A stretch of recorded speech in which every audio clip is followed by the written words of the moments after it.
وبركاته. الحمد لله وحده والصلاة والسلام على من لا نبي بعده. আল্লাহ সুবহানাহু ওয়া তাআলার মহান দরবারে লাখ শুকরিয়া জ্ঞাপন করছি, যিনি আমাদেরকে প্রতি জুমার ন্যায় আজকেও সালাতুল জুমা আদায় করার জন্য মিজমিজি এলাকার হাজী আব্দুস সামাদ আলিয়া মাদ্রাসা সংলগ্ন মসজিদে নূরে জুমার সালাত আদায় করার জন্য আসার এবং বসার তৌফিক এনায়েত করেছেন, এজন্য বলি আলহামদুলিল্লাহ। আমরা গত জুমাতে আলোচনা করেছিলাম আল্লাহ সুবহানাহু ওয়া তাআলা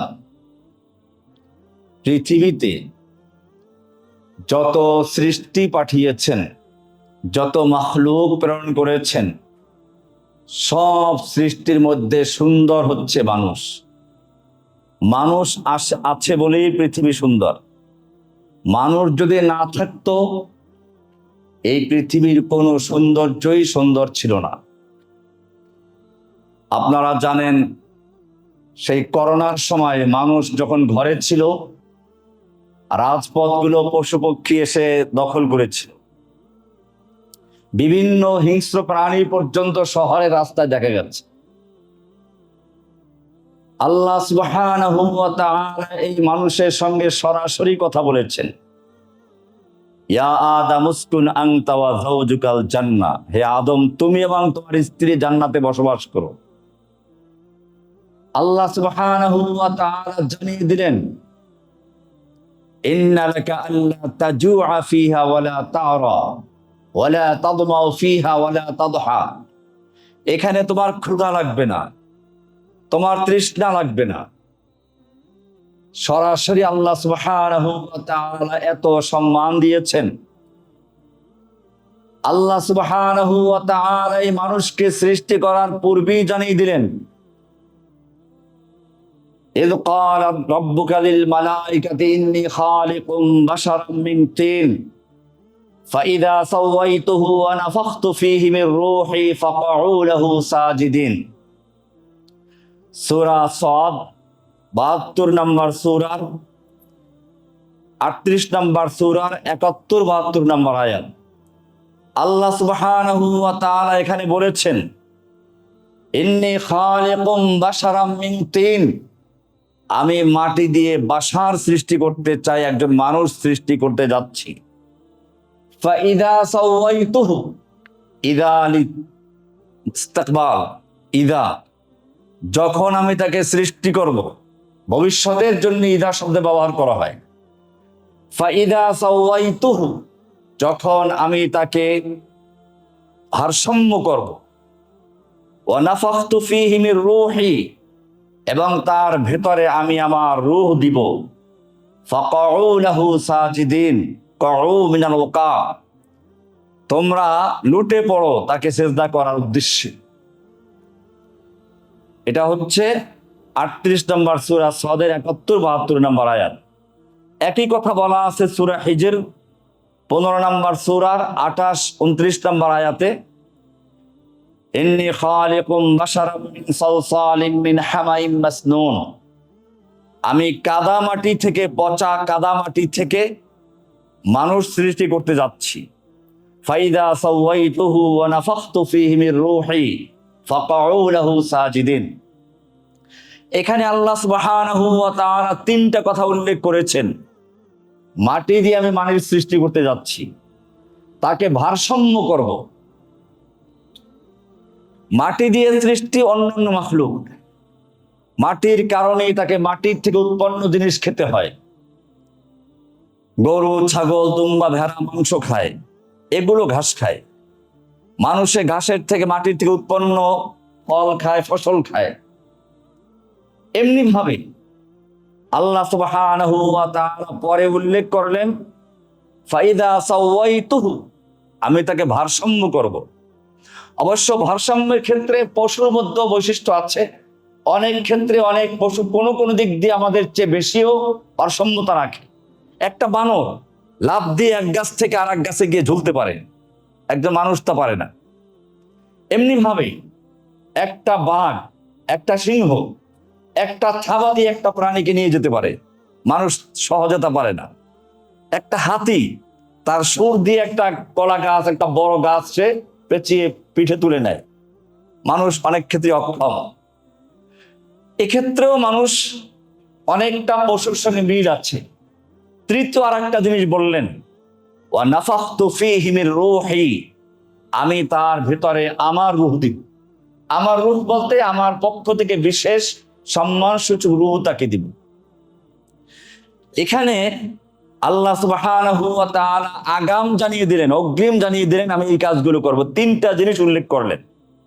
ইবলিস সিজদা করলো না। আল্লাহ সুবহানাহু ওয়া তাআলা ইবলিসকে জিজ্ঞেস করলেন তুমি কেন সিজদা করলে না?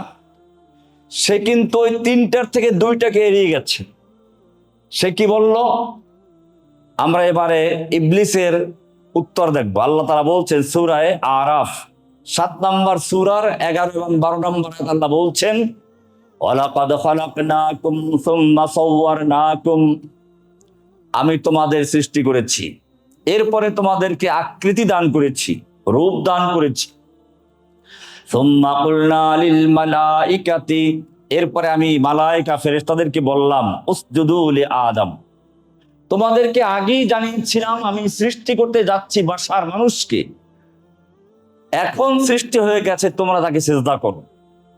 ফাসাজাদু, সবাই সিজদা করলো, ফেরেশতারা সবাই সিজদা করলো, ইল্লা ইবলিস লাম ইয়াকুন মিনাস সাজিদিন, ইবলিস সিজদাকারীদের অন্তর্ভুক্ত হলো না।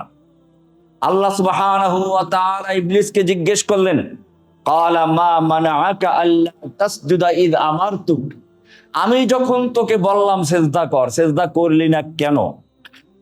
ক্বালা আনা খায়রুম মিনহু, ইবলিস বলল আমি মানুষের চেয়ে ভালো। খালাকতানি মিন নারি ওয়া খালাকতাহু মিন তিন, আপনি আমাকে সৃষ্টি করেছেন আগুন দিয়ে, আদমকে সৃষ্টি করেছেন মাটি দিয়ে। তার মানে হচ্ছে মাটি, এ দিয়ে পশু তৈরি হয়েছে, এ মাটির ভিতরে খাদ্যের প্রয়োজন আছে, পশুতে যা খায় সে তা খাবে। এ মাটির ভিতরে স্ত্রী সহবাসের প্রবণতা আছে, এগুলোর থেকে আমি উঠে। এমনি ভাবে মাটির গতি হচ্ছে নিম্নে, মাটি উপরে ছুঁড়ে মারলেও নিচে পড়ে, আগুনের গতি হচ্ছে ঊর্ধ্বে, নিচে জ্বালালেও সে উপরে উঠে। এই সব দিকে ইঙ্গিত করে সে বলল খালাকতানি মিন নারি ওয়া খালাকতাহু মিন তিন, আপনি আমাকে সৃষ্টি করেছেন আগুন দিয়ে, আদমকে মাটি দিয়ে। সুতরাং মাটির সামনে আগুন নত হবে, এটা যুক্তিযুক্ত নয়। প্রথম যুক্তিবাদী, ইতিহাসের প্রথম যুক্তি আল্লাহর বিরুদ্ধে যে যুক্তি পেশ করেছে এর নাম কি? শয়তান, ইবলিস। বোঝা গেল যারা আল্লাহর কোন আইনের বিরুদ্ধে, আল্লাহর কোন হুকুমের বিরুদ্ধে যুক্তি দাঁড় করায় তাদের ওস্তাদের নাম কি? এটা মনে রাখতে হবে। এখনো যারা বিভিন্ন ক্ষেত্রে প্রশ্ন করে আল্লাহ নারীদেরকে অর্ধেক সম্পদ কেন দিলেন, মাকে কেন বিয়ে করা যাবে না, অনেকে যুক্তি পেশ করে একটা গাছ যদি আমি লাগাই ফল হয়, তো সেই ফলের তো হকদার আমি আগে। তো মা বাপ সন্তান জন্ম দেয়, সন্তানকে মা বাপ কেন ব্যবহার করতে পারবে না? নাউযুবিল্লাহি মিন যালিক। এরকম তাদের যুক্তি, এগুলো পশু, এগুলোর ওস্তাদের নাম হচ্ছে ইবলিস। এ কারণেই আল্লাহ সুবহানাহু ওয়া তাআলা কোরআনে স্পষ্ট বলে দিয়েছেন, মানুষকে আল্লাহ রাব্বুল আলামিন শুধু মানুষকে মাটি দিয়ে সৃষ্টি করেন নাই, আল্লাহ বলেছেন ফাইদা সাওয়াইতুহু ওয়া নাফাখতু ফীহি মির রূহি, আমি আমার পক্ষ থেকে রূহ দিয়েছি।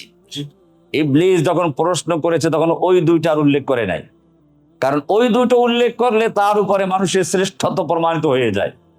তাকে আল্লাহ রাব্বুল আলামিন এরকম বলেন নাই তোমাকে আমার রূহ দিয়েছি, আল্লাহ মানুষের বেলায় বলেছেন। এই কারণে আল্লাহ সুবহানাহু ওয়া তাআলা মানুষকে কিতাব দিয়েছেন, মালায়েকাদেরকে কিতাব দেন নাই, জিনকে কিতাব দেন নাই। যতক্ষণ পর্যন্ত মানুষ আল্লাহর সেই কালামকে অর্জন না করবে অতক্ষণ পর্যন্ত পশুর প্রভাব তার ভিতরে থাকবে। এর প্রমাণ সূরা আর রহমান। আল্লাহ রাব্বুল আলামিন আর রহমান সূরার শুরুতে বলেছেন, আর রহমান আল্লামাল কোরআন। রহমান আল্লাহর নাম, আল্লামা আল কোরআন, শিক্ষা দিয়েছেন কোরআন। শিক্ষা দিয়েছেন কে? কাজে আমরা কার ছাত্র? সুবহানাল্লাহ, চিন্তা করেছেন? আল্লামাল কোরআন, আল্লামা শিক্ষা দিয়েছেন কে? আর রহমান, আল্লাহ নিজে। কি শিক্ষা দিয়েছেন? আল কোরআন। তাহলে বোঝা গেল যারা কোরআন পড়ে, কোরআন শিখে, তাদের শিক্ষক হলেন কে? স্বয়ং আল্লাহ রাব্বুল আলামিন নিজে। এরপরে রাসূল আছেন, পরে আসতেছে বলতে।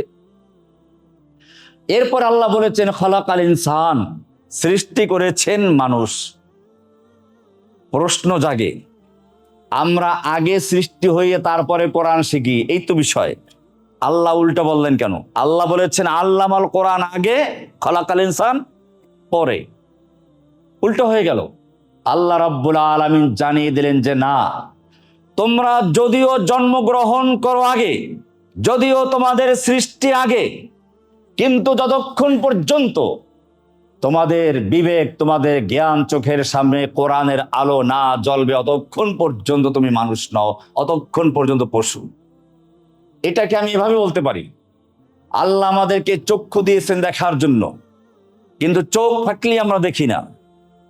চোখ দিয়ে দেখতে হলে আপনার চোখের সামনে কোনো আলো থাকতে হবে। সূর্যের আলো, চাঁদের আলো, মোমবাতির আলো, তারকার আলো, কোন প্রকার আলো, বিদ্যুতের আলো না থাকলে আপনি চোখ যতই ভালো হোক কিছুই দেখতে পাবেন না। ঠিক তেমনি ভাবে আল্লাহ সুবহানাহু ওয়া তাআলা মানুষকে আরেকটা চক্ষু দিয়েছেন, আকল, জ্ঞান, বিবেক, বুদ্ধির চক্ষু। ওই চোখের জন্য একটা বিশেষ আলোর প্রয়োজন। যতক্ষণ পর্যন্ত আলো না জ্বলবে অতক্ষণ পর্যন্ত যত বড় জ্ঞানী হোক সে মানুষ হতে পারে না। সেই আলোটাই হচ্ছে কোরআন। আল্লাহ তাআলা বলেছেন قد جاءكم من الله نور وكتاب مبين, তোমাদের কাছে আল্লাহর পক্ষ থেকে নূর আগমন করেছে, নূর আলো। ওয়া কিতাবুম মুবিন, সুস্পষ্ট বয়ানকারী কিতাব। এই কিতাবের আলো যদি তোমার বিবেকের সামনে না জ্বলে, তাহলে সেই কার্ল মার্কস, মাও সেতুং, লেনিন এরা যত বড় জ্ঞানী বিজ্ঞানী ছিল, তারা তাদের রবের পরিচয় খুঁজে পায় না, নিজেদেরকে বানরের বাচ্চা দাবি করেছে। বর্তমানেও পহেলা বৈশাখ এলেই দেখবেন একদল মানুষ বাঘের মুখোশ পরে, ভল্লুকের মুখোশ পরে, পেঁচা, ভুতুম পেঁচার মুখোশ পরে। কেন? এরা সাধারণ কেউ না, বিশ্ববিদ্যালয়ের ছাত্র। তারা জাতিকে জানিয়ে দিচ্ছে আমরা যত বড় বিশ্ববিদ্যালয়ের থেকে লেখাপড়া করা হোক না কেন, আমরা যত বড় বিদ্বান হই না কেন, আমরা কিন্তু মানুষ নই, আমরা পশু, আমরা বাঘ, ভল্লুক, সিংহ হয়ে তোমাদের মাঝে আগমন করছি।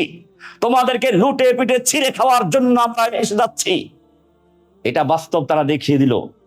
এই 2 দিন পরে দেখা যাবে ভল্লুকের মুখোশ পরে, ভুতুম পেঁচার মুখোশ পরে, হিংস্র পাখির মুখোশ পরে তারা জাতিকে জানিয়ে দিচ্ছে আমরা যত বড় উচ্চ শিক্ষিত হই না কেন, আমরা কিন্তু মানুষ নেই, আমরা পশু। আমরা বাঘ, ভল্লুক, হিংস্র প্রাণী হয়ে তোমাদের মাঝে আসছি। আল্লাহ সুবহানাহু ওয়া তাআলা এটাই জানিয়ে দিয়েছেন। আল্লামাল কোরআন, শিক্ষা দিয়েছেন কোরআন। খালাকাল ইনসান, তারপরে সৃষ্টি করেছেন মানুষ। যতক্ষণ পর্যন্ত মানুষ কোরআনের ইলম অর্জন না করবে, জ্ঞান অর্জন না করবে, ততক্ষণ পর্যন্ত আকার আকৃতিতে মানুষ হলেও সে আসলে পশু। ইবলিস এটা বুঝতে পেরেছে। ইবলিস সেজন্য যখন আল্লাহর কাছে সে প্রশ্ন করেছে তখন বলেছে, যুক্তি পেশ করার সময় খালাকতাহু মিন তিন, তাকে সৃষ্টি করেছেন মাটি দিয়ে, আমাকে সৃষ্টি করেছেন আগুন দিয়ে। কেন তোর আগের বাকি 2টা নজর পড়ে নাই? বাকি 2টা বললে পরে ইবলিসের আর যুক্তি টিকবে না। কারণ এখানে আল্লাহ তাআলা বলছেন ফাইদা নাফাখতু ফীহি মির রূহি, আমি যখন তার ভিতরে রূহ দিলাম, আমার রূহ দিলাম, আল্লাহর পক্ষ থেকে বিশেষ রূহ। আল্লাহ সুবহানাহু ওয়া তাআলা এখানে আদমকে সেজদা করতে বললেন, কারণটা কি? অনেকগুলো কারণ। একটা হচ্ছে এই, আল্লাহ সুবহানাহু ওয়া তাআলা আদমকে সব কিছুর নাম শিক্ষা দিলেন, ফেরেশতাদেরকে শিক্ষা দেন নেই। এরপর আল্লাহ রাব্বুল আলামিন বললেন ফেরেশতারা পারলে বলো, তারা বলতে পারেনি। আদমকে বললেন বলো, সে বলতে পারলো। এটা কোনো বিশেষ মর্যাদার বিষয় নয়, বরং দুনিয়ার বিচার একটা অন্যায়। আমি আবার দুইজন ছাত্র থেকে একজনকে পরীক্ষার প্রশ্ন হাতে দিয়ে দিলাম, উত্তর শিখিয়ে দিলাম, আর একজনকে কিছুই বললাম না। দুজনকে একাত্র করে বললাম, যাকে শিখাই নেয় তাকে বললাম বলো, সে পারলো না। আর যাকে শিখালাম সে বলল, সে বলে দিল। এটা তার কোনো কৃতিত্ব নয়। আল্লাহ সুবহানাহু ওয়া তাআলা আদমকে সব কিছু শিক্ষা দিয়ে ফেরেশতাদেরকে শিক্ষা না দিয়ে ফেরেশতাদেরকে জিজ্ঞেস করলেন বলো, তারা বলতে পারে নাই। তারা তো উত্তর সুন্দর দিয়েছে, লা ইলম সুবহানাকা লা ইলমা লানা ইল্লা মা আল্লামতানা। সুবহানাক, আল্লাহ আপনার কোনো দোষ নেই। আমাদের তো অবস্থা হচ্ছে এই, লা ইলমা লানা, আমাদের নিজস্ব কোনো ইলম নেই, ইল্লা মা আল্লামতানা, তুমি আমাদের যা শিক্ষা দিয়েছো তার বাইরে আমাদের কোনো জ্ঞান নেই। উত্তর সঠিক। আদমকে বললেন তুমি বলো, আদম সব বলে দিলেন। বিষয়টা হচ্ছে এই, এখানে শিক্ষা দেওয়া না দেওয়ার বিষয় না। আল্লাহ সুবহানাহু ওয়া তাআলা জানিয়ে দিলেন আমি আদমকে শিক্ষা দিয়েছি। কেন? আদমকে সৃষ্টি করেছি খলিফা হিসেবে, তাকে খেলাফতের দায়িত্ব পালন করতে হলে সবকিছুর নাম জানতে হবে, তাই শিক্ষা দিয়েছি। তোদেরকে শিক্ষা দেই নাই কারণ তোরা আমার খলিফা না, তোদের প্রয়োজন নেই। এখানেই মর্যাদার বিষয়টা। আল্লাহ সুবহানাহু ওয়া তাআলা এবারে ইবলিসকে জানিয়ে দিলেন তুমি যখন সেজদা করতে অস্বীকার করেছে, ফাখরুজ মিনহা, বেরিয়ে যাও, এখান থেকে বের হও। আদমকে সেজদা কেন করতে বলল? সেজদা তো হয় কোরআনে আমরা দেখি এমন বিষয় নিয়ে যে বিষয়গুলো মিরাকেল, যেগুলো মুজিজ। আপনি কোরআনের যতগুলো সেজদার আয়াত আছে সব আয়াতগুলো যদি এক এক করে পড়েন, আপনি দেখবেন যে বিস্ময়কর কিছু ব্যাপার আছে সেখানে সেজদা করতে বলেছেন। তাহলে আল্লাহ সুবহানাহু ওয়া তাআলা মানুষের মধ্যে এমন কি জিনিস রাখলেন যেটা ফেরেশতাদের জন্য মিরাকেল, ফেরেশতাদের জন্য আশ্চর্যজনক। ফেরেশতারা আসমান জমিন দেখতে পায়, ফেরেশতারা মানুষ কি করে চোখ দিয়ে দেখে, তারপরে দূরবীন দিয়ে দেখে, টেলিস্কোপ দিয়ে দেখে, এরপরে অনেক কিছু দেখে তার আশ্চর্য হয়। আর ফেরেশতাদের সামনে সবগুলো স্পষ্ট। এরপরেও কেন আল্লাহ সুবহানাহু ওয়া তাআলা বললেন মানুষকে দেখার পরে সিজদা করবে? ফাইদা সাওয়াইতুহু, আমি যখন সেই মানুষকে ভারসাম্যতা দিব, যখন তার ভিতরে রূহ দিব, ফাকাউ লাহু সাজিদিন, তোমরা সিজদায় লুটিয়ে পড়বে। কারণ কি? মানুষের মধ্যে এমন কি জিনিস আছে? হ্যাঁ আছে। আল্লাহ সুবহানাহু ওয়া তাআলা মানুষের মধ্যে এমন কিছু রেখেছেন যেগুলো মানুষকে শ্রেষ্ঠতা দান করে। একদিকে অন্যায় করার প্রবণতা আছে। মাটির বৈশিষ্ট্য হচ্ছে খাওয়া দাওয়া করা, মাটির বৈশিষ্ট্য হচ্ছে বিয়ে করা, মাটির বৈশিষ্ট্য স্ত্রী সহবাস করা, মাটির বৈশিষ্ট্য হচ্ছে ঘুমানো। আবার অপরদিকে আল্লাহ সুবহানাহু ওয়া তাআলা বলেছেন ফাইদা নাফাখতু ফীহি মির রূহি, আমার পক্ষ থেকে বিশেষ রূহ দান করব, যে রূহের খাদ্য মাটির খাদ্য নয়, সেই খাদ্য কোনো পশু পক্ষী নয়, সেই খাদ্য কোনো ফল ফলাদি নয়, সেই খাদ্য মাটির থেকে উৎপন্ন কোনো বস্তু নয়। এটা হচ্ছে আমার রূহ, যার খাদ্য হচ্ছে আল্লাহর জিকির, আল্লাহর তাসবিহ তাহলিল। দুটো বিপরীত জিনিসকে আল্লাহ রাব্বুল আলামিন একাত্র করে দিয়েছেন। এটাই হচ্ছে মিরাকেল। এই কারণে আল্লাহ রাব্বুল আলামিন বলেছেন ইন্নী খালিকুম বাশারাম মিন তিন, আমি মাটি দিয়ে মানুষ সৃষ্টি করতে যাচ্ছি। ফাইদা সাওয়াইতুহু, আমি যখন তাকে ভারসাম্য করে তুলবো, অনাফাখতু ফীহি মির রূহি, তার ভেতরে আমার পক্ষ থেকে বিশেষ রূহ দান করব, ফাকাউ লাহু সাজিদিন, তোমরা সিজদায় পড়ে যাবে। ইবলিস সিজদা করলো না, ফেরেশতারা সিজদা করলো। আল্লাহ সুবহানাহু ওয়া তাআলা জিজ্ঞেস করলেন, ইবলিস তুমি কেন সিজদা করলে না? ইবলিস উত্তর দিল, আল্লাহ প্রশ্ন করেছেন সূরা আরাফের 12 নম্বর আয়াতে, মা মানাআকা আল্লা তাসজুদা ইদ আমারতুক। হে ইবলিস, যখন আমি তোকে হুকুম করলাম, আমি আমার তুকা শব্দটা লক্ষণীয়, আমি যখন তোকে হুকুম করলাম তোকে কিসে বাধা দিল সিজদা করতে? এই প্রশ্নের মধ্যেই আছে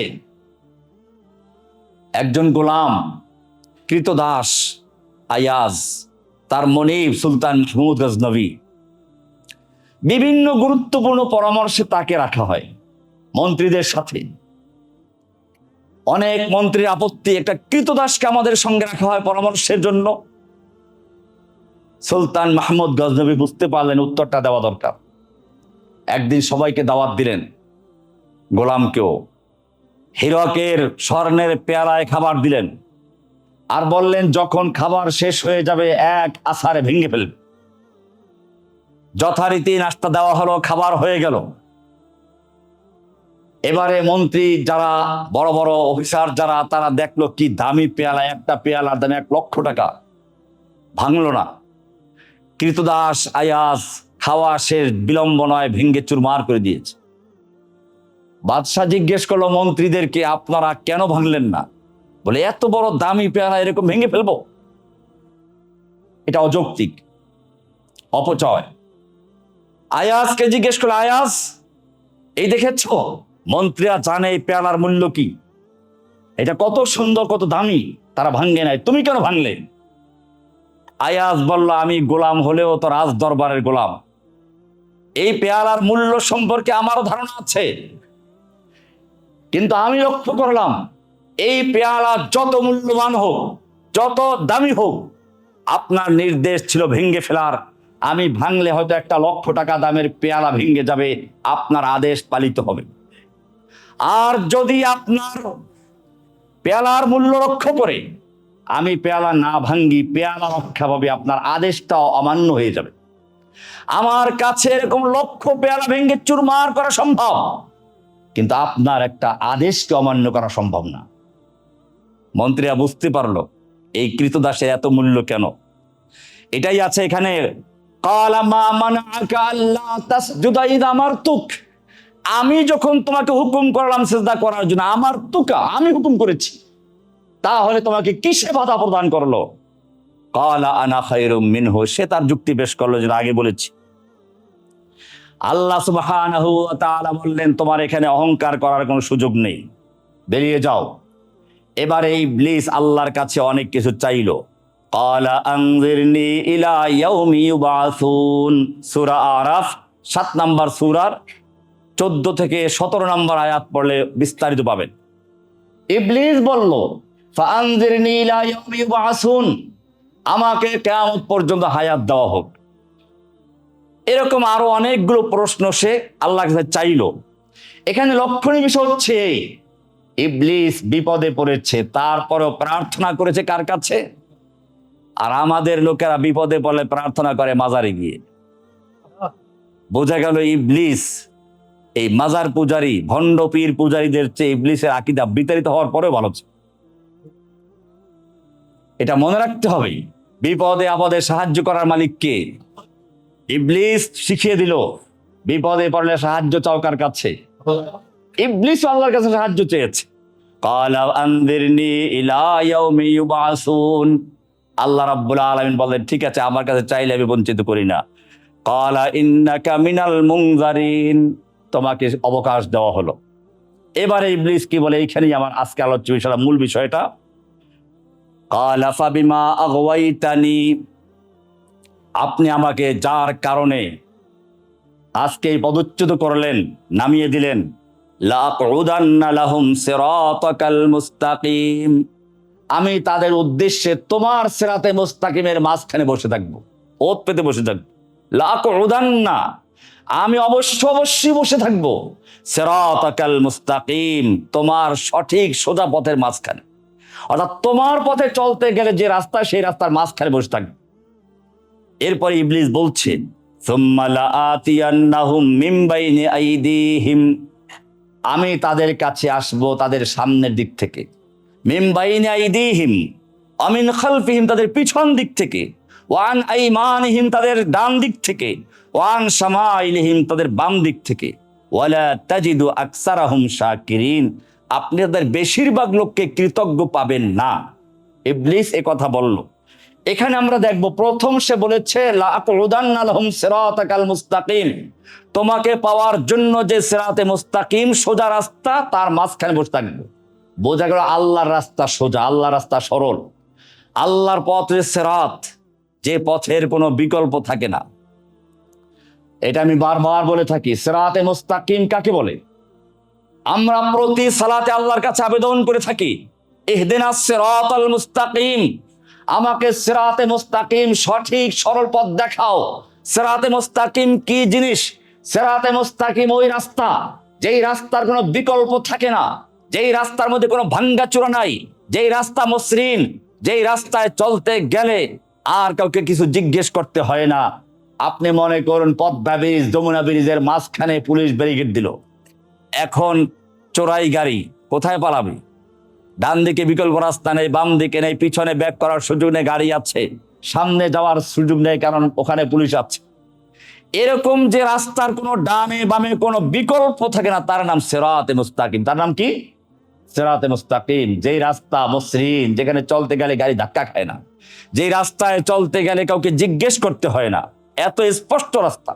আল্লাহর রাসূল সাল্লাল্লাহু আলাইহি ওয়াসাল্লাম সেজন্য বলেছেন, তারাকতুকুম ফি মিল্লাতিন বাইদা, আমি তোমাদেরকে একটা স্বচ্ছ পরিচ্ছন্ন দিনের উপর রেখে যাচ্ছি, লাইলুহা কান্নাহারিহা, যার দিন রাত পুরোটা সমান। ইবনে মাজাহ খুলে দেখুন, শুরুর দিকে হাদিস, লাইলুহা কান্নাহারিহা, যেখানে রাত্র আর দিন সমান, তার মানে হচ্ছে স্পষ্ট রাস্তা, যেই রাস্তায় চলতে গেলে কোনো অস্পষ্টতা নেই। ইবলিস বলেছে, আমি তোমার সেই রাস্তার মাঝখানে বসে থাকবো। কেমনে? সুম্মা লাআতিয়ান্নাহুম মিন বাইনি আইদিহিম, আমি তাদের সামনে আসবো, মিন বাইনি আইদিহিম, তাদের দুই হাতের মাঝখান দিয়ে। এটা একটা পরিভাষা। বাইনি আইদিহিম, ওলামায়ে কেরাম যারা, ছাত্র যারা, ভালো করে খেয়াল করো, মিন বাইনি আইদিহিম মানে দু হাত সম্প্রসারিত করলে সামনে যা পড়ে সবগুলো হচ্ছে মিন বাইনি আইদিহিম। কোরআনে আল্লাহ সুবহানাহু ওয়া তাআলা বলেছেন, ইয়ালামু মা বাইনা আইদিহিম ওয়া মা খালফাহুম, এখানেও একই কথা বলা হয়েছে, ইয়ালামু মা বাইনা আইদিহিম ওয়া মা খালফাহুম। এই বাইনা আইদিহিম বলতে কি বোঝায়? ইবলিস সামনের দিক থেকে আসবে, আমরা এটা ব্যাখ্যা দেব ইনশাআল্লাহ। মা বাইনা আইদিহিম, এই বাইনা আইদিহিমের অন্তর্ভুক্ত হচ্ছে তার সামনে, সামনে হচ্ছে চক্ষু, সামনে হচ্ছে তার কান, সামনে হচ্ছে নাক, সামনে হচ্ছে তার সিনা, বক্ষ, আকল, বুদ্ধি, সামনে হচ্ছে তার লজ্জাস্থান। তার মানে হচ্ছে এই সব রাস্তায় সে মানুষকে ধোঁকা দিবে। চোখ দিয়ে সে আল্লাহ নিদর্শন দেখবে, তারপর আল্লাহকে চিনবে না। অথচ একজন গ্রাম্য লোককে জিজ্ঞেস করেছিল, আল্লাহ যে আছেন তার পরিচয় কি? গ্রাম্য লোকটা বলল, আল বারাতু তাদুল্লু আলাল বাঈর ওয়া আসারুল কদম তাদুল্লু আলাল মাসির ফাস-সামাউ যাতুল আবরাজ ওয়াল বাহরু যাতুল ফিজাজ কাইফা লা তাদুল্লু আলাস সামিউল বাসীর। পদচিহ্ন দেখলে জানা যায় পথচারী চলে গেছে। ছাগল, গরু, মানুষ তার পা দিয়ে চেনা যায়। এমনি ভাবে আল বারাতু তাদুল্লু আলাল বাঈর, ল্যাদ দেখলে বোঝা যায় কিসের ল্যাদ, গরু চলে গেছে, ছাগল চলে গেছে, উট চলে গেছে। গোবর দেখলে চেনা যায়, এই গোবরের কোনো কি আছে? বাহক আছে। ফাস-সামাউ যাতুল আবরাজ, এই কক্ষপথ বিশিষ্ট আকাশ, ওয়াল আরদু যাতুল ফিজাজ, এই রাস্তা বিশিষ্ট জমিন, পাহাড় পর্বত বিশিষ্ট জমিন, ওয়াল বাহরু যাতুল আমওয়াজ, তুফান মৌজ বিশিষ্ট নদী। কাইফা লা তাদুল্লু আলাস সামিউল বাসীর, এটা কি প্রমাণ করেন একজন মহান কারিগর, মহান বিজ্ঞানী, মহান সৃষ্টিকর্তার অস্তিত্বের উপরে? সুতরাং আল্লাহ চক্ষু দিয়েছিলেন এই সব কিছু দেখে স্রষ্টাকে চেনার জন্য। শয়তান এখানে বাধা হয়ে দাঁড়াবে। আল্লাহ রাব্বুল আলামিন কান দিয়েছেন আল্লাহর বাণীকে শোনার জন্য, বোঝার জন্য, এটা শুনবে না। আল্লাহ সুবহানাহু ওয়া তাআলা তাকে আকল দিয়েছেন বোঝার জন্য, সে বুঝবে না। উলাইকা কাল আনআম, আল্লাহ বলেছেন ওরা পশু। বাল হুম আযাল, বরং পশুর চেয়েও অধম। কারণ পশু জানে, আমি গত জুমা বলেছিলাম, একটা গরুর যদি আপনি পিঠে সওয়ার হতে যান, গরু আপনার দিকে আশ্চর্যজনকভাবে তাকিয়ে থাকবে। সেই জন্য বলতে চায় আমি এই কাজের জন্য নই, এটার জন্য উট আছে, ঘোড়া আছে, গাধা আছে। আমি তো গোশত খাওয়ার জন্য, দুধ দেওয়ার জন্য, হাল চাষ করার জন্য, আমাকে ওটা নাও। আর মানুষকে আল্লাহ রাব্বুল আলামিন সৃষ্টি করেছেন, বলেছেন ওমা খালাকতুল জিন্না ওয়াল ইনসা ইল্লা লিয়াবুদুন, আমি মানুষকে এবং জিনকে সৃষ্টি করেছি মানুষকে ইবাদত করার জন্য, জিনকে ইবাদত করার জন্য। কিন্তু মানুষের সেই বিভ্রান্ত অংশ এটা বুঝতে পারে নাই। উলাইকা কাল আনআম, পশুর মতো, বাল হুম আদাল। ইবলিস সেটাই জানিয়ে দিয়েছে, মিন বাইনি আইদিহিম, তাদের সামনে দিক থেকে। আরো সামনে চলুন, মুফাসসিরিন লিখেছেন মিন বাইনি আইদিহিম, তাদের সামনে আমি প্রাচীর হয়ে দাঁড়াবো। তার মানে হচ্ছে সামনে আছে জান্নাত জাহান্নাম, সামনে আছে আল্লাহর সাক্ষাৎ। এই সবগুলো আমি ভুলিয়ে দিব, জান্নাত জাহান্নাম সম্পর্কে বিভ্রান্তি সৃষ্টি করে দিব। কেমনে করবে সেটা একটু পরে আমরা আসতেছি। এমনি করে বাইনা আইদিহিম, সে মানুষকে বিভিন্ন পাপে লিপ্ত করবে লজ্জাস্থান দিয়ে। এরপরে বলেছে আমিন খালফিহিম, আমি তাদের কাছে আসবো পিছন দিক থেকে। পিছন দিক থেকে আসার কয়েকটা স্তর আছে। এক হলো এই, আপনি যখন তওবা করে মসজিদে আসবেন, শয়তান আপনাকে বলবে আরে এত পাপ তুই করেছিস, আর তোকে আল্লাহ মাফ করবেন না, হতাশা সৃষ্টি করে দিবে। কানুত মিন খালফিহিম, পিছনের ইতিহাস তাকে বারবার স্মরণ করবে, অমুক অন্যায় করেছি, অমুক অন্যায় করেছি, এই অমুকটা করেছি, এত অন্যায় আল্লাহ মাফ করবেন না। কাজে এখন আর তওবা করে লাভ নাই, খাওয়া দাওয়া ফুর্তি করো, দুনিয়ার আমল করো, আগের জায়গায় ফিরে নেওয়ার চেষ্টা করবে। মিন খালফিহিম, পিছনের ইতিহাস তাকে স্মরণ করাবে। এমনি ভাবে মিন খালফিহিম, আমি আগে কত ভালো ছিলাম, এখন খারাপ হয়ে গেছি। আগে ইবাদত করতাম, আল্লাহর জন্য কান্নাকাটি করতাম, চোখের পানি ঝরাতাম, তাহাজ্জুদ পড়তাম, এখন খুব খারাপ হয়ে গেছে, আল্লাহ আমাকে ক্ষমা করবেন।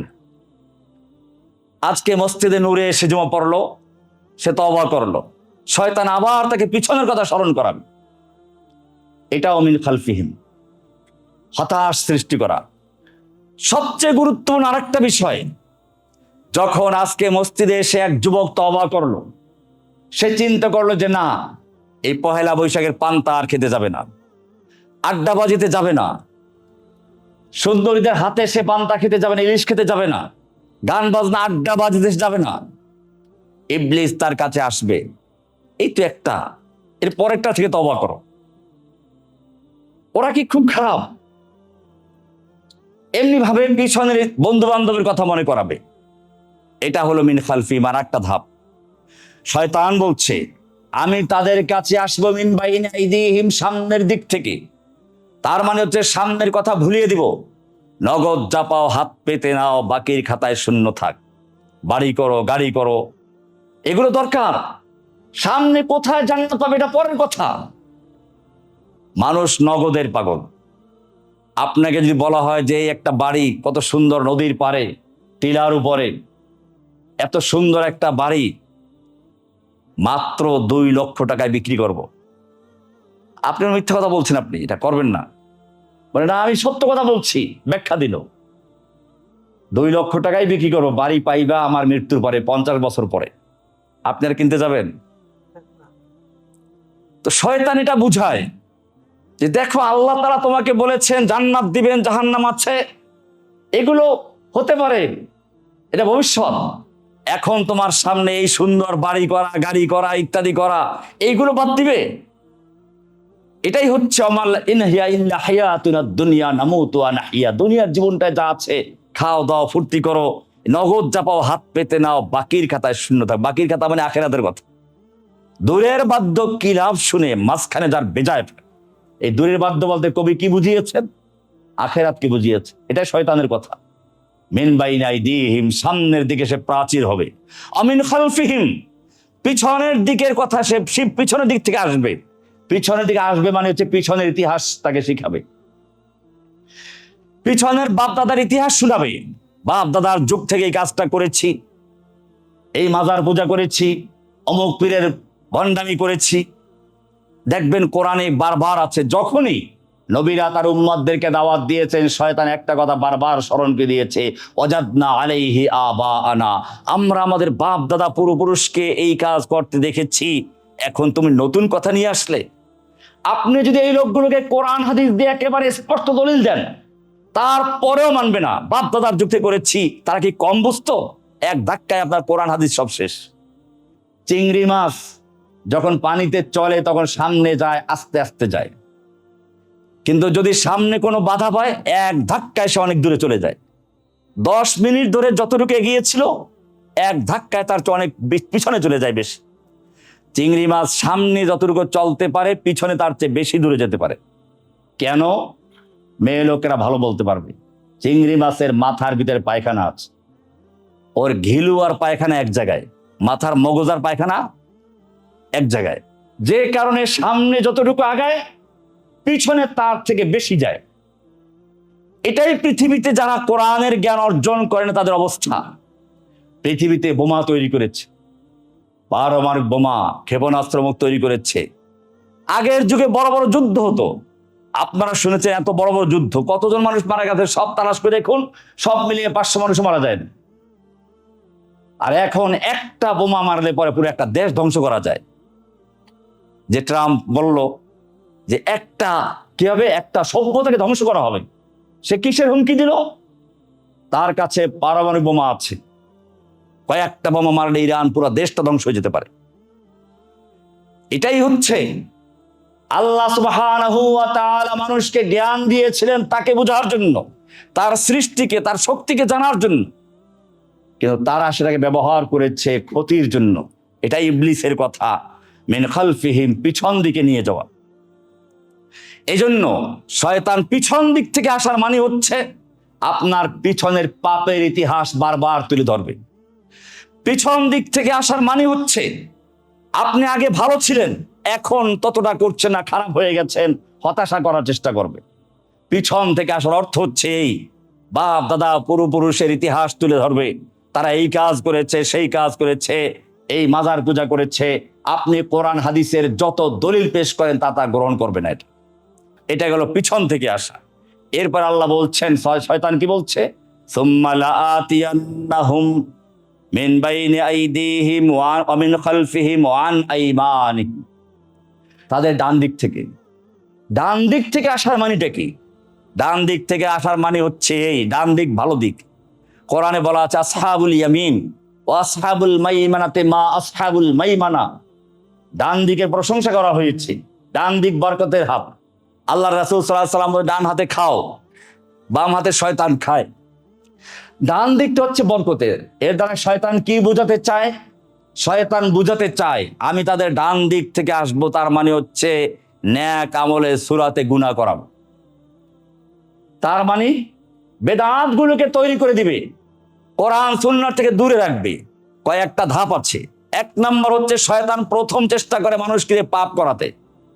পাপ করাতে না পারলে সে চায় ন্যাক কাজ করাতে, কিন্তু ন্যাক কাজের সঙ্গে শিরিক যুক্ত করতে। শিরিক যুক্ত করতে না পারলে সে আরেকটা কাজ করে, গুরুত্বপূর্ণ ভালো ভালো জিনিসগুলোকে পিছনে রেখে কম গুরুত্বপূর্ণ জিনিসগুলোকে সামনে নিয়ে আসে। আপনি দেখবেন দোকানদাররা সামনে কি রাখে? মানুষের সবচেয়ে বেশি প্রয়োজন ডিম, দুধ ইত্যাদি বাচ্চাদের জন্য, এগুলো দোকানের পিছনে রাখে। সামনে রাখে কি? ওই যে কি যেন চিপস ইত্যাদি। এগুলো কেন? মানে যেটা সামনে পারবে ওইটা বেশি খাওয়াবার জন্য। প্রয়োজন তো আপনি এমনি তালাশ করবেন, এইগুলো তো তালাশ করবেন না। এগুলো সে দেখাই আপনাকে ওটা বিক্রি করবে। শয়তানও চায় সামনে রাখতে ছোট ছোট জিনিসগুলোকে। শয়তান আপনাকে দেখবেন, অনেক লোক আছে এরকম, মসজিদ থেকে বের হওয়ার সময় ভুলে আপনার বাম পাটা বের হয়ে গেছে। আরে ভাই এটা কি করলেন? মসজিদ থেকে বের হওয়ার আদব হচ্ছে ডান পা বের হয়ে গেছে, বাম পা দিয়ে বের হবেন। ঢোকার সময় উল্টা করলেন, ধরে ফেলবে, বা নিজের মধ্যেও আসবে। জুতা পরার সময় ডান পাটা আগে ঢুকাবেন, বাম পা পরে ঢুকাবেন, উল্টা হয়ে গেছে। আপনার শয়তান বলবে ভুল করছিস, সেটা সুন্নাত মতো আমল কর। শয়তানই সুন্নাত শিখে দিবে, এটা ভুল হয়েছে। এটা এরকম ভাবে কম গুরুত্বপূর্ণ জিনিসকে খুব সুন্দর করে তাকে দিয়ে আপনাকে দিয়ে করাবে।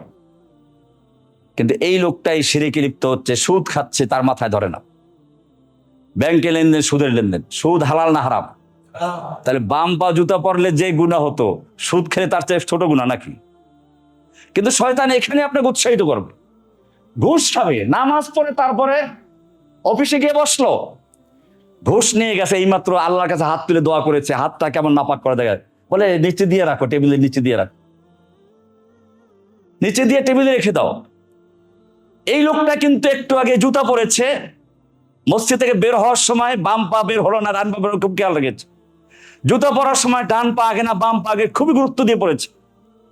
এখন ঘুষ খাওয়ার সময় শয়তান তাকে বলে সমস্যা নাই, এটা শয়তানের একটা বড় কৌশল। অর্থাৎ যেটা আল্লাহ বলেছেন, ইনতাজতানিবু কাবায়রা মা তুনহাউনা আনহু, তোমাদেরকে যে বড় বড় গুনাহের থেকে বারণ করা হয়েছে যদি এর থেকে বিরত থাকো, নুকাফির আনকুম সাইয়্যাতিকুম, তোমাদের ছোট গুনাহগুলো এমনি মাফ করে দিবেন। আল্লাহ যেগুলো এমনি মাফ করে দিবেন, শয়তান সেগুলো থেকে বাঁচার জন্য আপনাকে খুব উৎসাহিত করবে, নিজে শিক্ষা দিবে। এই বাম হাতে কেন খাইলে, ডান হাতে খাও। এই জুতাটা কেন তুমি বামটা আগে পরলে, মোজা কেন বামটা আগে পরলে, বাথরুমে ঢোকার সময় কেন ডান পা আগে ঢুকাইলে, এগুলো খুবই গুরুত্ব দিবে। দেওয়া দরকার, অসুবিধা নেই, আমি এগুলোর বিরুদ্ধে বলছি না, এগুলোও গুরুত্বপূর্ণ। কিন্তু এইগুলোর গুরুত্ব যতটুকু, এখানে ভুল হলেও আল্লাহ মাফ করে দিবেন যদি আপনি বড়গুলোর থেকে বাঁচতে পারেন। শয়তান আপনাকে বড়গুলোতে লিপ্ত করার জন্য ছোটগুলোর থেকে বাঁচাই রাখে। এটা হলো একটা আনাইমানি। 2 নাম্বার, বেদাতকে সজ্জিত করে দেয়। কোরআন বলছে উযায়্যিনা লাহুমুশ শাইতানু আমালাহুম, বেদাতগুলোকে আপনি দুরূদ শরীফ পড়েন, সমস্যা নেই, আল্লাহ রাসূলের প্রতি মহব্বত আছে, চলতে ফিরতে উঠতে বসতে দাঁড়াই সবসময় দুরূদ শরীফ পড়েন, সমস্যা নাই। কিন্তু শয়তান গন্ডগোল লাগাই দেবে, মিলাদ বসে পড়া যাবে না, দাঁড়াই পড়তে হবে। পারলে নামাজের মধ্যে দুরূদ শরীফ পড়ে, বসে না দাঁড়াইয়া, ওটা চিন্তা করে না যে নামাজের মধ্যে আমি গুরুত্বপূর্ণ সময় দুরূদ শরীফ পড়লাম বসে বসে, আর এখন মিলাদের সময় দাঁড়াই গেলাম। শয়তান কি সুন্দর সাজিয়ে দিয়েছে। এটাই কোরআন বলেছে, আল্লাযীনা দাল্লা সাইয়ুহুম ফিল হায়াতিদ দুনিয়া, দুনিয়ার জীবনে তাদের যত নেক আমল আছে সব বরবাদ হয়েছে। অহুম ইয়াহসাবুনা সুনআ, অথচ তারা মনে করে খুব ভালো নেক আমল করছে। বিভিন্ন ভণ্ড পীরদের তরিকার জিকির আছে, দেখবেন যে মাশাআল্লাহ জিকির করতে গেলে কি পাগল হয়ে যায়, লাফালাফি, নাচানাচি, বাদর ঝুলাঝুলি। আল্লাহ নবীর সাহাবীরা জিকির করেন নাই? জিকির কোরআনে নাই? আল্লাহ কোরআনে বলেছেন উযকুরুল্লাহা যিকরান কাসীরা, আল্লাহর বেশি বেশি জিকির করো, ওয়াসাব্বিহুহু বুকরাতাও ওয়া আসীলা। কিন্তু সাহাবীরা জিকির করতে গিয়ে কেউ কি বাদরের মতো গাছে উঠেছেন, কেউ বাদর ঝুলেছেন? তোমার এত ফয়েজ করতে আস, এটা মনে রাখতে হবে। যায়্যানা লাহুমুশ শাইতানু আমালহুম, এভাবে শয়তান সজ্জিত করে দেয়, মুযায়্যান করে দেয়। কোরআনই বলা আছে উযায়্যিনু, আমি তাদের জন্য আমলগুলোকে সজ্জিত করে দিব। যায়্যানা লাহুমুশ শাইতানু আমালহুম ওয়াযায়্যানা লাহুম ফিল আরদি, কোরআনের সূরা হিজরের 36 নম্বরে বলা আছে, 36 থেকে 40 নম্বর আয়াতে সেখানে বলা আছে লা উযায়্যিনান্না লাহুম ফিল আরদি, আমি তাদের জন্য জমিনে কাজগুলো সজ্জিত করে দিব, পাপগুলোকে গুনাহগুলোকে, পাপের কাজগুলোকে নেক আমলে বদলিয়ে দেব। বেদাত করাবে, নাম দিবে বেদাতে হাসানা, বেদাতে। আল্লাহর রাসূল সাল্লাল্লাহু আলাইহি ওয়াসাল্লাম বলেছেন কুল্লু বিদআতিন দালালা, সব বেদাত গুমরাহি। আল্লাহর রাসূল সাল্লাল্লাহু আলাইহি ওয়াসাল্লাম বলেছেন মান হাদাসা ফি আমরিনা হাযা মা লাইসা মিনহু ফাহুয়া রাদ, যে ব্যক্তি ইসলামে এমন কিছু তৈরি করবে, ঢুকাবে যা ইসলামে নেই, সেটা প্রত্যাখ্যাত, এটা অগ্রহণযোগ্য। কিন্তু দেখবেন যে অনেক বেদাতি আমল, মাজারে গেলেন পিস বিলে হাঁটতে থাকে, পিছন পা দিয়ে হাঁটে, সামনের দিক দিয়ে বের হলে পরে আবার বেয়াদবি হয়ে যাবে। এটা শয়তান করেছিল বদরের যুদ্ধে। বদরের যুদ্ধে যখন আল্লাহ রাসূল সাল্লাল্লাহু আলাইহি ওয়াসাল্লাম ময়দানে অবতীর্ণ হলেন, আবু জাহেলরাও আসলো। আবু জাহেলরা জানতে পারলো যে আবু সুফিয়ানের বাহিনী যাদেরকে রক্ষা করার জন্য তারা এসেছিল তারা চলে গেছে। চিন্তা করলো আমরা তাহলে ফিরে যাই, খামাখা যুদ্ধ করে লাভটা কি। শয়তান এসে হাজির। কোরআনের সূরা আনফালের 48 নম্বরে বিস্তারিত আছে, দেখবেন। শয়তান এসে ওই যায়্যানা লাহুমুশ শাইতানু, শয়তান সাজিয়ে গুছিয়ে তাদের সামনে বলল আজকের মোক্ষম সুযোগ।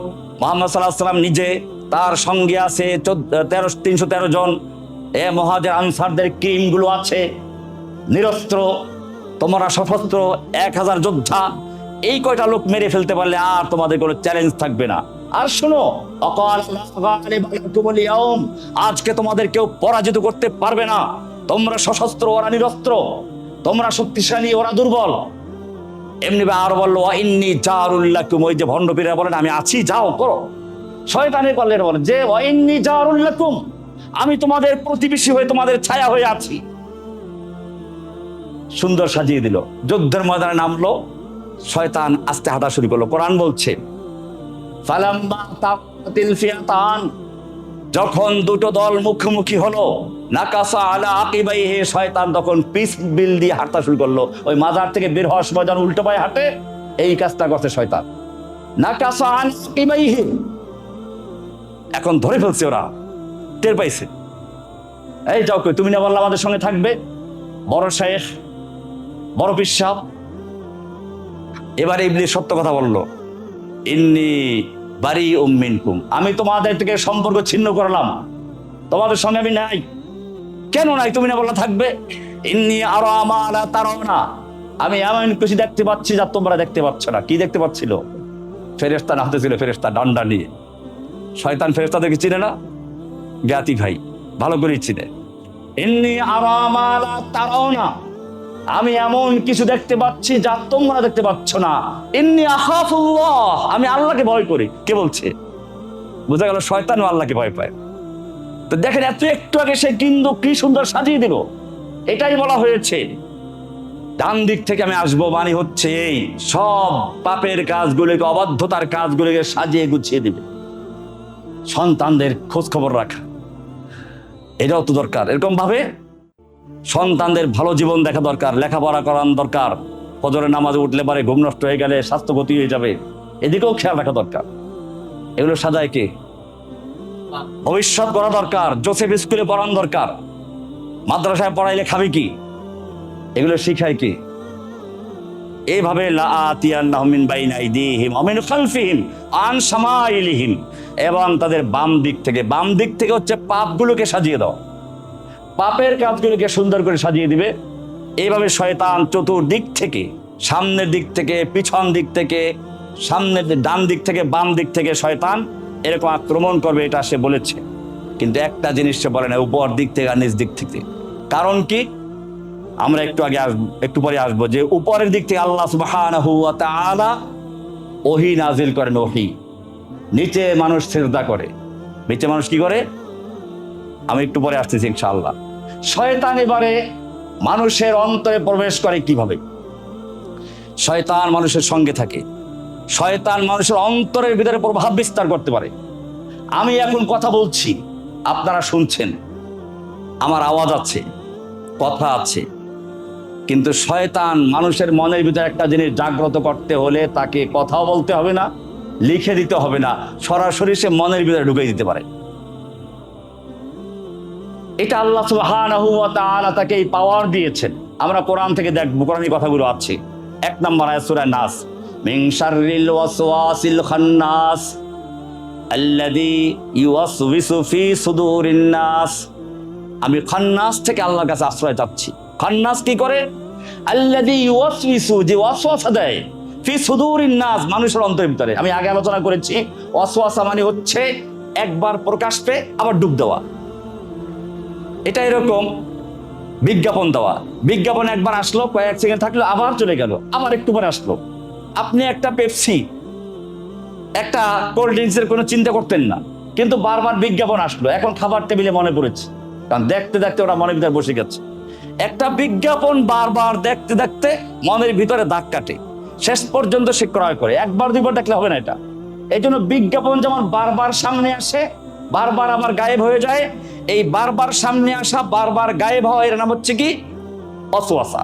কোরআন বলছে আল্লাযী ইউওয়াসউইসু ফি সুদুরিন নাস, সে মানুষের অন্তরের ভিতরে বারবার খোঁচা দেয়, বারবার জাগ্রত করে দেয়। এই কাজটা শয়তানি করে, এটা আমরা পেয়ে গেলাম। শয়তান মানুষের অন্তরের ভিতরে ঢুকাতে পারে। এমনি ভাবে শয়তান ওহী করতে পারে। আল্লাহর যেমন ওহী আছে, শয়তানের ওহী আছে। এটা সূরা আনআম 6 নম্বর সূরা 121 নম্বর আল্লাহ বলছেন ওয়া ইন্নাশ শায়াতিনা লা ইউহুনা ইলা আউলিয়াইহিম, শয়তান তার আউলিয়াদের কাছে ইউহা, ওহী করে। তাহলে আল্লাহ যেমন আল্লাহর আউলিয়াদের কাছে, আল্লাহর বন্ধুদের কাছে, নবীদের কাছে ওহী করেন, আল্লাহ ওয়ালাদের অন্তরের ভিতরে একটা সত্য জিনিসকে ইলহাম করেন, ঠিক শয়তানেও সরাসরি মানুষের অন্তরের ভিতরে জাগ্রত করতে, ওহী করতে পারে। এই জন্য ওই যে কয় না, বিভিন্ন ভণ্ডরা যে এটা সে কিছু দেখেছে, ঠিকই দেখেছে। এটা সূরা আনআমের 121 নম্বর আয়াত দেখবেন, ওয়া ইন্নাশ শায়াতিনা লায়ুহুনা ইলা আউলিয়াইহিম, শয়তান তার আউলিয়াদের কাছে ওহী করে। বোঝা গেল আউলিয়া দুই রকম, একটা আউলিয়াউর রহমান আর একটা আউলিয়াউর শয়তান। রহমানের আউলিয়া, শয়তানের আউলিয়া। রহমানের আউলিয়াদের কাছে ওহী করেন কে? রহমান। আর শয়তানের আউলিয়াদের কাছে ওহী করে কে? ওহী করে। এটা কোরআনের সূরা আনআম 6 নম্বর সূরার 121 নম্বর আয়াত। এমনি ভাবে কোরআনের সূরা আরাফের 20 নম্বর আয়াতে একই কথা উল্লেখ করা আছে, সূরা তাহার 120 নম্বর আয়াতে আছে। এমনি ভাবে হাদিসে আছে, ইন্নালিশ শাইতানে লাম্মাতুন বিবনি আদম, যখনই কোনো শিশু ভূমিষ্ঠ হয় তখন গিয়ে একটা হলো ফেরেশতা তার সাথে পরিচয় করে, আর একটা হলো শয়তান গিয়ে তার সঙ্গে পরিচিত হয়। লাম্মাতুন বিইবনি আদম লাম্মাতুন লিল মালাক ওয়া লাম্মাতুন লিশ শাইতান, ইন্নালিশ শাইতানে লাম্মাতুন বিইবনি আদম। শয়তান গিয়ে তার সঙ্গে সম্পর্ক স্থাপন করে, প্রভাব বিস্তার করে, সম্পর্ক করে। কারণ প্রথম দিন যখন আসে তখন যে গিয়ে সাক্ষাৎ করে তার একটা আলাদা কি থাকে। ওই যে আপনার সঙ্গে প্রথম দিন আমি সাক্ষাৎ করেছিলাম, আমরা যখন প্রথম গেলাম জেলে, তখন প্রথম যারা আমাদেরকে ওখানে সেবা যত্ন দিয়েছে তাদের একটা আলাদা প্রভাব আছে। সেদিন একজন বলল, শাইখ আপনি যখন প্রথম জেলে গিয়েছিলেন আমি আপনাকে গোসল করে দিয়েছিলাম। হ্যাঁ, তো এটা হচ্ছে প্রথম দিনের সম্পর্ক। তো ঠিক এরকম শয়তান চায় যখন প্রথম দিন ভূমিষ্ঠ হবে তখন গিয়ে তাকে খোঁচা মারে, সম্পর্ক আমি আছি। এবং যেহেতু সে আল্লাহর কাছ থেকে এইমাত্র এসেছে তখন সে ভয় পেয়ে যায়, সে তখন কান্না শুরু করে, ওয়া ওয়া ওয়া ওয়া ওয়া মানে হচ্ছে হালাকাত। ওয়া মানে কি? ওয়ায়ে মানে হালাকাত। এই ওয়া ওয়া কান্না শুরু করে। এটা হাদিসে আসছে, তিরমিজির হাদিস এটা। এমনি ভাবে আল্লাহ রাসূল সাল্লাল্লাহু আলাইহি ওয়াসাল্লাম বলেছেন, মানুষের প্রত্যেকের সঙ্গে একটা ফেরেশতা, একটা শয়তান থাকে। মা মিনকুম মিন আহাদিন ইল্লা কাদ উকিলা বিহি কারিনুহু মিনাল জিন্নি ওয়া কারিনুহু মিনাল মালায়েকাত। প্রত্যেকটা মানুষের সঙ্গে একটা জিন থাকে, মানে শয়তান থাকে, একটা ফেরেশতা থাকে। শয়তান তাকে অন্যায় কাজের জন্য আকৃষ্ট করে এবং ফেরেশতা তাকে ভালো কাজের জন্য আদেশ করতে থাকে। এমনি ভাবে আরেকটা হাদিস, উজুর ভিতরে ইযা ওয়াজাদা আহাদুকুম ফি বাতনি শাইয়ান ফালা হাত্তা ইয়াসমা সাওতান ইয়াদরিহান, উজুর ভিতরে শয়তান এসে ধোঁকা দেওয়ার চেষ্টা করে। এমনি করে শয়তান নামাজের মধ্যে ধোঁকা দেওয়ার চেষ্টা করে, এক প্রকার আলাদা শয়তান আছে। এমনি ভাবে শয়তানের আরেকটা গ্রুপ আছে যারা সবসময় মানুষের সঙ্গী থাকে। এভাবে শয়তানের একটা অংশ যারা মানুষের সাথে ধোঁকা দেয়, মানুষকে গুনাহের জন্য লিপ্ত করতে চায়। এবারে আমরা আসব বিপরীতে। আল্লাহ সুবহানাহু ওয়া তাআলা মুমিনদের অন্তরের ভিতরে কিছু প্রবেশ করেন, তা হচ্ছে এক নম্বর ওহী। মানুষের অন্তরে ওহী আসে, আল্লাহ তাআলা ওহী করেন। ফাওহা ইলা আবদিহি মা আওহা, আল্লাহ তাআলা বান্দার কাছে ওহী করেন। এভাবে মানুষ যারা আল্লাহর দিকে যারা রুজু করে তাদের আল্লাহ তাআলা হেফাজত করেন ওহীর মাধ্যমে। মানুষের অন্তর ভিতরে ঈমান ঢুকে, উলাইকা কাতাবা ফি কুলুবিহিম ঈমান, তাদের ঈমানে আল্লাহ তাআলা অন্তর ভিতরে ঈমান ঢুকিয়ে দিয়েছেন। এমনি ভাবে ওয়ালাম্মা ইয়াদখুলুল ঈমান ফি কুলুবিকুম, অন্তর ঈমান প্রবেশ করে, অন্তরের ভিতরে ঈমান জিকির প্রবেশ করে। আল্লাহ বলছেন, আলা বিযিকরিল্লাহি তাতমাইন্নুল কুলুব, আল্লাহর জিকির দ্বারা মন প্রশান্তি লাভ করে। কোরআনে একটা আয়াত আছে, ইন্নামাল মুমিনুনা আল্লাযীনা ইযা যুকিরাল্লাহু ওয়াজিলাত কুলুবুহুম ওয়া ইযা তুলিয়াত আলাইহিম আয়াতু যাদাতুহুম ঈমানা ওয়া আলা রাব্বিহিম ইয়াতাওয়াক্কালুন। অর্থাৎ যারা মুমিন তাদের অন্তরে কি ইযা তুলিয়াত আলাইহিম আয়াতুহু, যখন তাদের সামনে আল্লাহর আয়াত তেলাওয়াত করা হয় তখন তাদের অন্তর নরম হয়ে যায়। তুলিয়াত যাদাতুহুম ঈমানা, ঈমান বৃদ্ধি পায়। ওয়া আলা রাব্বিহিম ইয়াতাওয়াক্কালুন। এমনি ভাবে আল্লাহ সুবহানাহু ওয়া তাআলা অন্তরে ওহী নাযিল করেন। কোরআন বলছে, আলা কলবিকা লিতাকুনা মিনাল মুনজারিন, সূরা শুআরা 193 নম্বর আয়াত। আর আয়াত আল্লাহ বলছেন, বাল হুয়া আয়াতুম বাইয়িনাতুন ফি সুদুরিল লাযিনা উতুল ইলম, মুমিনদের অন্তরের ভিতরে আল্লাহ তাআলা ইলম দান করেন। এমনি ভাবে কোরআন আল্লাহ সুবহানাহু ওয়া তাআলা অনেকগুলো আয়াত বলেছেন যেখানে ঈমান, অন্তরের ভিতরে ঈমান রাখা হয়, অন্তরের ভিতরে ওহী রাখা হয়, অন্তরের ভিতরে জিকির রাখা হয়। এইরকম যারা আছে আল্লাহ সুবহানাহু ওয়া তাআলা সেই লোকগুলো কি বলবেন, আলা বিযিকরিল্লাহি তাতমাইন্নুল কুলুব। এই যে শয়তান যাদের অন্তরকে বিভ্রান্ত করেছে, শয়তান যাদের অন্তরকে বিভিন্নমুখী করে, আল্লাহ সুবহানাহু ওয়া তাআলা বলছেন যখন সবগুলো বাদ দিয়ে একজন লোক আল্লাহর জিকিরের দিকে রুজু হয় তখন তার মনটা স্থির হয়। আমি এটার ব্যাখ্যা আগে দিয়েছি যে মনটা কলব, কলব মানে হচ্ছে বিভ্রান্ত, কলব মানে হচ্ছে বহুমুখী, কলব মানে হচ্ছে উলট পালট করা। আমরা যখন শিশু ছিলাম তখন আমাদের অন্তরের সম্পর্ক হচ্ছে মায়ের সঙ্গে, একটু বড় হলে খেলার সাথীর সঙ্গে, তারপরে একটু বড় হলাম সেগুলো বাদ দিয়ে স্কুলের সাথীদের সঙ্গে, একটু বড় হলো বিয়ে করলো স্ত্রীর সঙ্গে, সন্তান হলো সন্তানের সঙ্গে, এরপরে বুড়ো হলো নাতির সঙ্গে, নাতি যখন বুড়ো হয়ে গেছে তখন কার সঙ্গে? তখন বিছনায় পড়ে গেছে, এখন তার সঙ্গ দেওয়ার কেউ নেই। আল্লাহ বলছেন আল্লা বিযিকরিল্লাহি তাতমাইন্নুল কুলুব, শয়তান তোমার অন্তরকে এতদিন পর্যন্ত যাদের সঙ্গে আটকে রেখেছিল, বহুমুখী করেছিল, সব তোমাকে ছেড়ে চলে গেছে। এখন তোমরা খবরদার আল্লাহর দিকে রুজু হও। এজন্য আল্লাহ সুবহানাহু ওয়া তাআলা এবারে কোরআনে আহ্বান করছেন, কুল ইয়া ইবাদিয়াল্লাযীনা আসরাফু আলা আনফুসিহিম, হে আমার বান্দারা যারা নিজের উপরে জুলুম করেছে, ইসরাফ করেছো, লা তাকনাতু মির রাহমাতিল্লাহ। ইসরাফ কাকে বলে? অপচয় করা, জুলুম করা, খরচের ক্ষেত্রে বেশি করা, গুনাহের ক্ষেত্রে অন্যায় করে ফেলেছে, যত অন্যায় করো। আল্লাহ বলছেন কুল ইয়া ইবাদিয়াল্লাযীনা আসরাফু আলা আনফুসিহিম, যারা নিজের উপরে ইসরাফ করেছো, অন্যায় করেছো, জুলুম করেছো, লা তাকনাতু মির রাহমাতিল্লাহ, আল্লাহর রহমত থেকে নৈরাশ হয়ো না। শয়তান তোমাকে চেষ্টা করে নৈরাশ করার জন্য, শয়তান তোমাকে পূর্বের ইতিহাস তোমাকে স্মরণ করে দিবে, এত পাপ করেছো, এত গুনাহ করেছো, নৈরাশ করার চেষ্টা করবে। আল্লাহ বলছেন লা তাকনাতু মির রাহমাতিল্লাহ, আল্লাহর রহমত থেকে নৈরাশ হয়ো না। ইন্নাল্লাহা ইয়াগফিরুয যুনুবা জামিআ, আল্লাহ তাআলা সমস্ত গুনাহগুলো ক্ষমা করেন। জুনুব বলা হয়, জুনুব মানে ছোট ছোট গুনাহ, ছোট মাত্র যেগুলো পা ফসকে যাওয়া, তার মানে হচ্ছে আল্লাহ তাআলা তোমার ছোট গুনাহগুলো পর্যন্ত ক্ষমা করবেন, বড়গুলো তো করবেনই। শুধু বড়গুলো না, ছোটগুলো পর্যন্ত ক্ষমা করে দিবেন। এরপরে বলেছেন ওয়া আনিবু ইলা রাব্বিকুম, তোমাদের রবের দিকে ইনাবাত করো। আনিবু মানে হচ্ছে কলবান, মানে অন্তর দিয়ে আল্লাহর দিকে রুজু করো।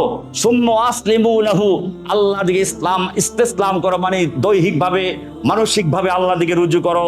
ইন্নাহু হুয়াল গফুরুর রহিম। এরপর আল্লাহ বলছেন অত্তাবিউ আহসানা মা উনজিলা ইলাইকুম মির রাব্বিকুম, তোমাদের রবের থেকে পক্ষ থেকে যা নাজিল করা হয়েছে এর মধ্যে উত্তমটা অনুসরণ করো। তার মানে হচ্ছে আল্লাহ তাআলা আগের থেকে যত কিতাব নাজিল করেছেন সর্বশেষ কিতাব হচ্ছে কোরআন, কোরআনকে অনুসরণ করো। এটাই আমরা গতবার শুরু করেছিলাম যে আল্লাহ সুবহানাহু ওয়া তাআলা জান্নাত থেকে আমাদেরকে বের করে দিয়েছেন। আবার যদি আমরা জান্নাতে যেতে চাই, শয়তান বাধার সৃষ্টি করবে, সেই বাধাগুলো নিয়ে আজকে কিছু আলোচনা হলো। এরপরে আমরা কিভাবে আল্লাহর কাছে যেতে পারি, আল্লাহ সুবহানাহু ওয়া তাআলা এই কোরআনের সূরা জুমার, এটা হচ্ছে 39 নম্বর সূরার 53 থেকে 59 নম্বর আয়াত পর্যন্ত পরিষ্কার জানিয়ে দিয়েছেন কিভাবে আমরা আল্লাহর কাছে যেতে পারবো। আল্লাহ বলছেন অত্তাবিউ আহসানা মা আনজালা ইলাইকুম উনজিলা ইলাইকুম মির রাব্বিকুম মিন ক্বাবলি আন ইয়াতিকুমুল আযাবু বাগতাতান, আল্লাহর পক্ষ থেকে তোমাদের কাছে হঠাৎ করে আযাব চলে আসতে পারে। তুমি যত বাড়ি করেছো, একটা বাড়ি ধ্বংস করার জন্য ভূমিকম্প যথেষ্ট, একটা গাড়ি ধ্বংস করার জন্য একটা দুর্ঘটনা যথেষ্ট। এটা আল্লাহ বলেছেন মিন ক্বাবলি আন ইয়াতিয়াকুমুল আযাবু বাগতাতান, হঠাৎ করে আল্লাহর পক্ষ থেকে কোনো আযাব এসে যাওয়ার আগেই তোমরা রুজু করো। ওয়া আনতুম লা তাশউরুন, তোমরা টেরও পাবে না। আন তাকুলু নাফসুন ইয়া হাসরাতা আলা মা ফাররাতু ফি জামবিল্লাহ, আবার যেন আফসোস করতে না হয়, হায় আমি কেন অন্যায় করলাম, কেন গুনাহ করলাম, কেন শুনলাম না। আও তাকুলু, অথবা তুমি এই কথা বলবে লাউ আন্নাল্লাহা হাদানি লাকুনতু মিনাল মুত্তাকিন, আল্লাহ যদি হেদায়েত দিতে মুত্তাকি হয়ে যেতাম। আও তাকুলু হিনা তারাল আযাব, অথবা তুমি আযাব দেখে বলবে লাউ আন্নালি কাররাতান ফাআকুনা মিনাল মুহসিনিন, আল্লাহ যদি আমাকে আরেকবার যাওয়ার সুযোগ দিতেন, একেবারে নেককার সুন্দর দিনদার হয়ে চলে আসতাম। আল্লাহ বলছেন বালা কাদ জাআতকা আয়াতি, হ্যাঁ তোমার কাছে আমার আয়াত এসেছিল, ফাকাযযাবতা বিহা, তুমি তা মিথ্যা বলে উড়িয়ে দিয়েছিলে, আস্তাকবারতা, অহংকার করেছো, আকুনতা মিনাল কাফিরিন, তুমি কাফেরদের অন্তর্ভুক্ত হয়েছিল। এবারে আল্লাহ সুবহানাহু ওয়া তাআলা কিয়ামতে আমাদেরকে ধিক্কার দেবেন। এই কথা যাতে বলতে না পারো সেজন্য আল্লাহ সুবহানাহু ওয়া তাআলা এই আয়াতে জানিয়ে দিলেন কুল ইয়া ইবাদিয়াল্লাযীনা আসরাফু আলা আনফুসিহিম, যত অন্যায় করেছো, যত গুনাহ করেছো, যত পাপ করেছো, আমার কাছে তওবা করো। আনিবু, অন্তর থেকে রুজু করো। আসলিমু, দৈহিকভাবে রুজু করো। আতুবু, তওবা করো। ওয়াত্তাবিউ আহসানা মা আনজিলা ইলাইকুম, তোমাদের প্রতি যা নাযিল করা হয়েছে এর মধ্যে কোরআনকে অনুসরণ করো, তাহলেই তোমরা আবার আমার জান্নাতে ফিরে আসতে পারবে। আল্লাহ সুবহানাহু ওয়া তাআলা আমাদেরকে সমস্ত শয়তানের ওয়াসওয়াসাগুলো থেকে বেঁচে থেকে আল্লাহর নাযিলকৃত কোরআনকে অনুসরণ করার তৌফিক দান করেন, আমিন। ওয়া সাল্লাল্লাহু তাআলা আলা নবিয়িনা